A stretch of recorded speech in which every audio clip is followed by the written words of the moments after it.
This morning, you'll hear a veteran's voice that served in two wars, World War II and the Cold War. Dale Cheeseman is a grunt, a machinist in the Navy, but it provided him with the foundation for a career that would place him in the middle of one of the most secret and ambitious missions in the history of U.S. intelligence. I still lay awake at night working out things in the ship. Dale Cheeseman likes to figure out how things work. And that is super steel. I have hammered on that son of a gun trying to dent it or something. You don't phase it. Born in Lakeside, California, he landed in Bakersfield, attending Kern County Union High School in the early 40s, right before he enlisted in the Navy during World War II. I was assigned to floating dry dock. There was like 10 ships that joined together, and it formed a dry dock. The USS Iowa battleship was the largest ship that ever came aboard.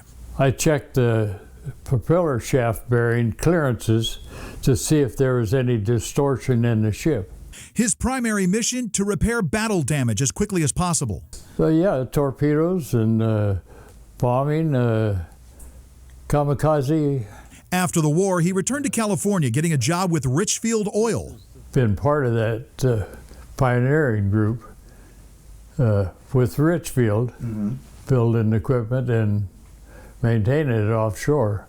It was that experience that would get him an offer to take part in a secret operation in 1972 to find and retrieve a Russian sub that sank in the Pacific back in 1968. Everything was really top secret, including the technology. Project Azorian was run by the CIA, tasked with building a ship that could bring a submarine up from a depth of 3 miles. And I sit studying blueprints of the hydraulics on the Explorer. Every day I just amazed at that. It was so different. Everything on that ship was new and new design. The Glomar Explorer set sail in 1974, arriving at the crash site in June. The bottom of the ship would slide open, filling a moon pool with water. From there, a giant claw named Clementine would descend 16,000 feet to the crash site. Dale oversaw the hydraulics that connected steel pipes to lower the recovery claw. It was roughly 60,000 pounds for the one joint. At 3 miles deep, steel like this crumbled. Wow. Implosion. In fact, the sub, named K-129, broke apart as it was being brought up, leaving only a small section that was salvaged. Dale still isn't sure exactly what was recovered.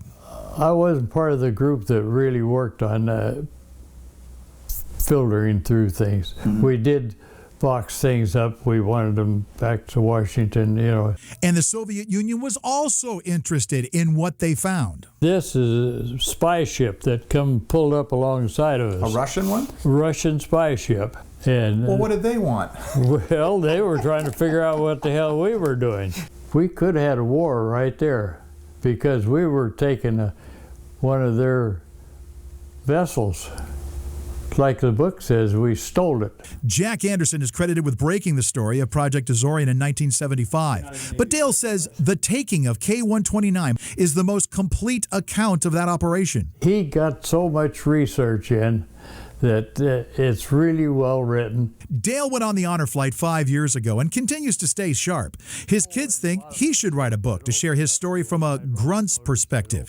A chance to finally show a picture of him on board in a moment of history. Did they get a picture of you in there, Dale? No, sure as hell. Dale Cheeseman, still working out the details at the age of 97.